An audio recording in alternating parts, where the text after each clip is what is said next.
જય માતાજી મિત્રો, વન મીડિયા ચેનલને રમણીક ચારોલિયાના નમસ્કાર। આજે તમારા માટે જબરજસ્ત વિડીયો લઈને આવ્યો છું। જો તમને ગમે તો અમારી વન મીડિયા ચેનલને લાઈક કરો, શેર કરો અને સબસ્ક્રાઈબ કરો।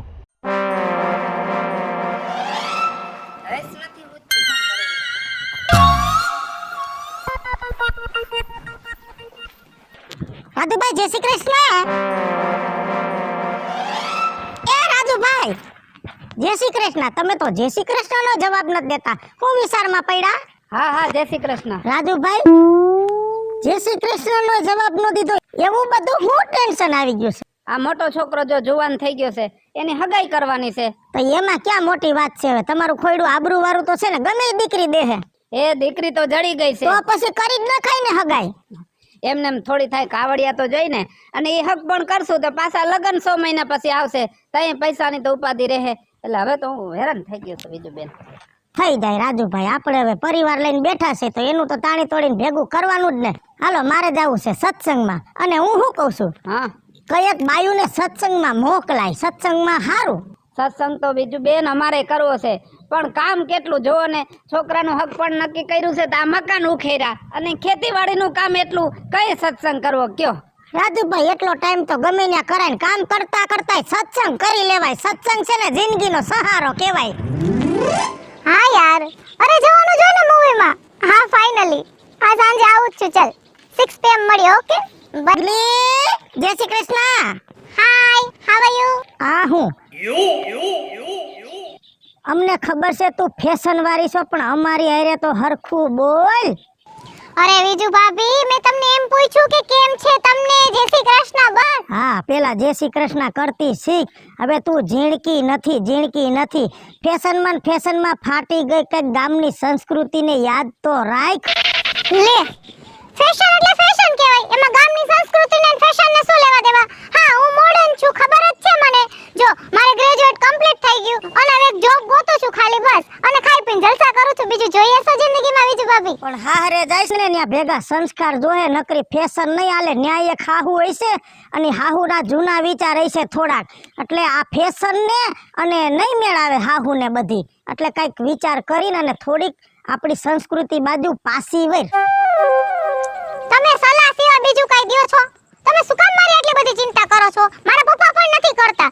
અને વિજુ ભાભી, તમને તો ખબર છે 8 દિવસ પહેલા મને એક છોકરો જોવા આવ્યો તો, એને કીધું ડ્રેસ અને સાડી જ પહેરવાનું। મેં ચોખ્ખી ના પાડી દીધી કે જો હું ફેશન વાળી છોકરી છું, હું ત્યાં આવીને મને મજા આવશે ને એવા જ કપડાં પહેરીશ, જીન્સ તો કમ્પલસરી પહેરીશ।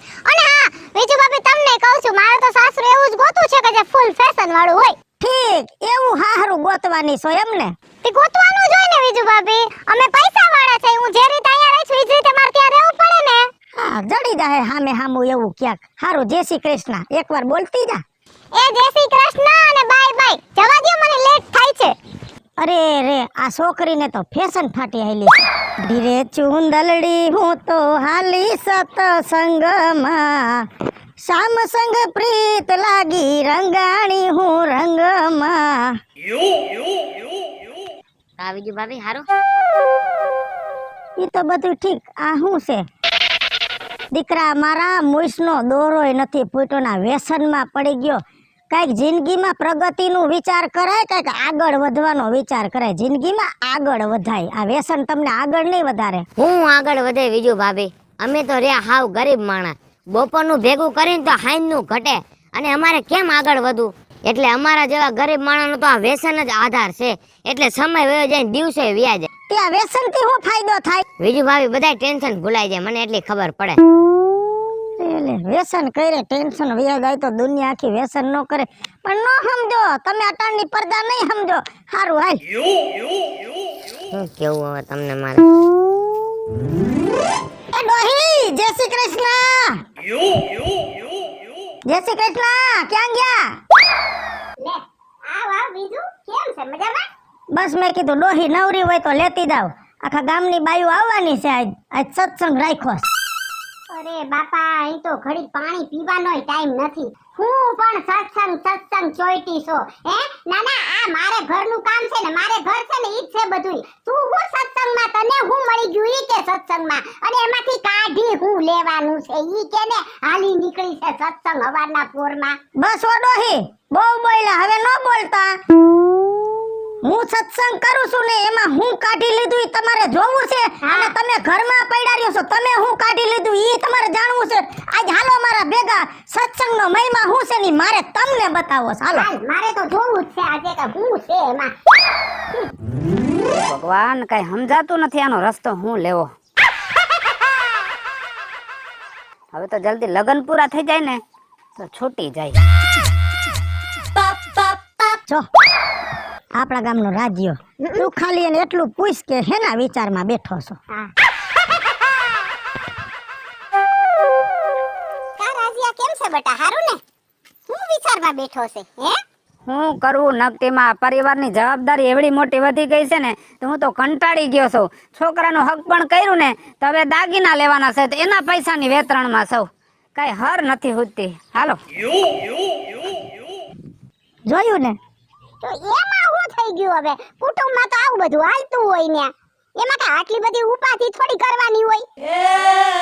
જો આ મધ્યમ વર્ગનો માણસ છે હે અને આ મધ્યમ વર્ગ ફસાણો છે પરિવારની જવાબદારીના ટેન્શનમાં. થોડોક સત્સંગ હારે કર્યો હોય ને કામ તો કરવું જ પડે પણ ભેગું થોડુંક હરિનું ભજન કરો ને તો જીવનમાં થોડોક આધાર રહે ને આત્માને ને મગજને શાંતિ મળે. હાલ જો ઓલો રવિ બેઠો છે એને પૂછી જોજે શું કરસ. અલ્યા રવિડા હા નક્કીમાં શું કરસ બેઠો બેઠો? હું કરું નક્કીમાં માવો ખાઉં છું અને હું હાલો જાઉં મારે કામ છે ને વિજુ ભાભી હમણાં સલાહ દેવા મળ્યો કે માવો ન ખવાય ને કામ ધંધે ચડાય. હાલો હું જાઉં છું. અલ્યા પણ સાંભળ તો ખરો. નહીં સાંભળે કેમ કે એને એવું હુજી ગયું છે કે અમે હાવ ગરીબ છે અમે જિંદગીમાં આગળ વધી ન હગી કોણ આગળ લઈ જાય અને ટેન્શનમાં માવા ખાધા કરે એમ કહે છે કે માવાથી ટેન્શન હરવું થાય ને સમય વયો જાય પણ એમ સમય ન વહી જાય આમ નમ વ્યસનમાં જિંદગી વહી જાય. હું થોડુંક હરિભજન કરે ને તો સમયને બદલતાય વાર ન લાગે અને મનને શાંતિ મળે પણ આ લોકોને વ્યસન કરીને શાંતિ લઈ લેવી છે એમ શાંતિ હેલી નથી. હાલ હજી બતાવું. હાય બસ કાલ ફ્રી છું ચાલ આદર ઓકે બાય બાય. આ ઓલી કાઢલી એને ખાલી પૂછી જો કે આજ તું બહુ સારી લાગે છે એટલું જ કે. હા કાઢી બોલાવી નથી માં. હા તું તો આજે બહુ સારી લાગસ ભાઈ હો. તે લાગુ જ ને ન્યા અમને શું વાંધો છે? જો હેર સ્ટ્રેટનિંગ કરાવ્યા 5000 રૂપિયા આપ્યા અને કાલે જ મોલમાં શોપિંગ કરવા ગઈ હતી અને આજે એક ફ્રેન્ડ નો ફોન હતો તો શોપિંગ કરવા જવાની છે અને મૂવી જોઈને જલસા કરવાના બીજું શું હોય? મારે ફોન આવે છે નક્કીમાં ચલો બાય બાય. જોયું ને હવે સત્સંગનો મહિમા તને સમજાવું ને તો સત્સંગ એક એવી ગંગા છે એમાં કદાચ કંસે ડૂબકી મારી હોત તો હંસ બની જાત ને કદાચ હંસે ડૂબકી મારી હોત તો પરમ હંસ બની જાત. બાકી તો જો આ ધરતી ઉપર જન્મ લઈને આવ્યા છે તો બધાયને પોતપોતાની જવાબદારી હોઈપી છે ભગવાને એમાં તો છૂટકો નથી પણ અહીંયા તો કંઈક અલગ જ છે હે. મધ્યમ વર્ગ ફસાણો છે ટેન્શનમાં, શ્રીમત છે ઈ ફસાણા છે ફેશનમાં અને હાવ ગરીબ છે ઈ ફસાણા છે વ્યસનમાં. પણ મારી વાત સાંભળ આ જીવન છે ને એક અરીસો છે જેવા સવો એવું ચિત્ર દેખાડી દીશે. મારી વાત સાંભળ બુદ્ધિ આંજવાનું કામ કરે જ્ઞાન માંજવાનું કામ કરે અને હૃદય ભીંજાવાનું કામ કરે છે તો પછી હૃદયને ભક્તિમાં ભીંજાવી અને તમારું ખોરિયું ચોખ્ખું કરી નાખો. હાલો મિત્રો હું છું ધનસુખ ભંડારી ઉર્ફે વીજળી. હાલો મિત્રો હું છું રાજેન્દ્ર પંચાલ ઉર્ફે રાજ્ય. હું મીના શર્મા. હાય ફ્રેન્ડ્સ હું છું કાજલ દાવડા. હેલો મિત્રો હું છું રવિ ચારોલિયા. મિત્રો તમારી સમક્ષ સરસ મજાનો કોન્સેપ્ટ લઈને આવ્યા છે. આ કોન્સેપ્ટ તમને ગમ્યો હોય તો અમારી વન મીડિયા ચેનલને લાઈક કરો,